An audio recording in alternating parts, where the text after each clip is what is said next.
نحمده ونصلي على رسول الكريم. بسم الله الرحمن الرحیم.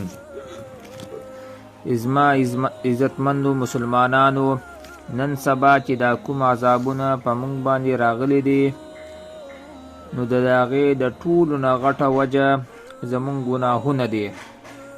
نو د دې عذابونو او مصیبتونو نه بچ کېدو دپاره پکار دا دی چې موږ د خپلو ګناهونو نه اول توبه وکړو او بیا د استغفار ویلو اهتمام په کثرت سره وکړو او د دې سره سره د هغه دعاګانو اهتمام وکړو چې نبی کریم صلی الله علیه وسلم خپل امت ته د مصیبتونو او عذابونو نه بچ کېدو دپاره خپل امت ته ښودلي دي.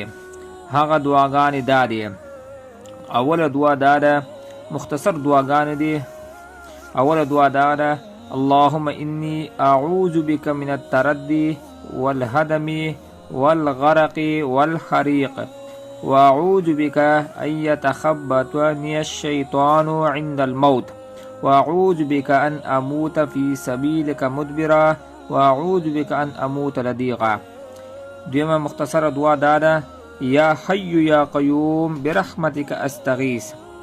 درم مختصر دعا دا ده: اللهم لا تقتلنا بغضبك ولا تهلكنا بعذابك وعافنا قبل ذلك. څلورم مختصر دعا دا ده: اللهم إني أعوذ بك من جهد البلاء ودرك الشقاء وسوء القضاء وشماتة الأعداء. او د دې سره سره کصلات تنجینا د دې اهتمام وکړې نو نور ډېره فایده به یې. هغه دا ده: اللهم صل على سيدنا محمد وعلى آل سيدنا محمد صلاة تنجينا بها من جميع الأهوال والآفات وتقضي لنا بها جميع الحاجات وتطهرنا بها من جميع السيئات وترفعنا بها عندك أعلى الدرجات وتبلغنا بها أقصى الغايات من جميع الخيرات في الحياة وبعد الممات إنك على كل شيء قدير. د تبلیغی مرکز امیر مولانا نصر الرحمن صاحب دامت برکاتهم عالیه څو دعاګانې ښودلې دي چې د دې اهتمام کوي نو الله پاک مې د هر قسم عذابونو نه بچ کړي. په هغه دعاګانې کې یو دعا دا ده، مختصر دعاګانې دي چې هر ورځ دي پکار چې بنده هر ورځ دغه دعاګانې وکړي، دومره وخت نه اخلي. اولنۍ دعا دا ده: لا اله الا انت سبحانك انی كنت من الظالمین 313. دا هغه سره سره سورة الفاتحه اور سورة الاخلاص یعنی الحمدلله اور قل هو الله درې پیرې. او د دې سره حسبنا الله ونعم الوکیل 313 مرتبه.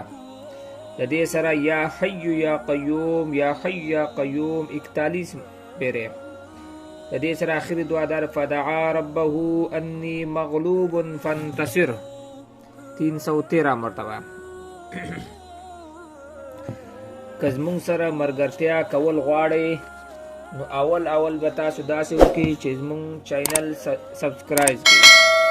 او د دې سره سره که تاسو نوې وظیفه غواړئ چې زمونږ نوې وظیفه او نوې ویډیو تاسو ته اول در ورسیږي نو د دې سره دا ټلی بټن هم ووهئ نو انشاءالله ډیره فایده به تاسو ته درکړي. او د نور مسلمانانو خیرخواهي دپاره نه دی نو دغه ویډیو چې څومره ملګرو ته شیر کولی شي نو الله به تاسو ته ثواب درکړي. که یو ملګري هم په دې باندې عمل وکړي انشاءالله ستاسو د دنیا او د آخرت ذریعه به د نجات ذریعه به جوړ شي. و آخر دعوا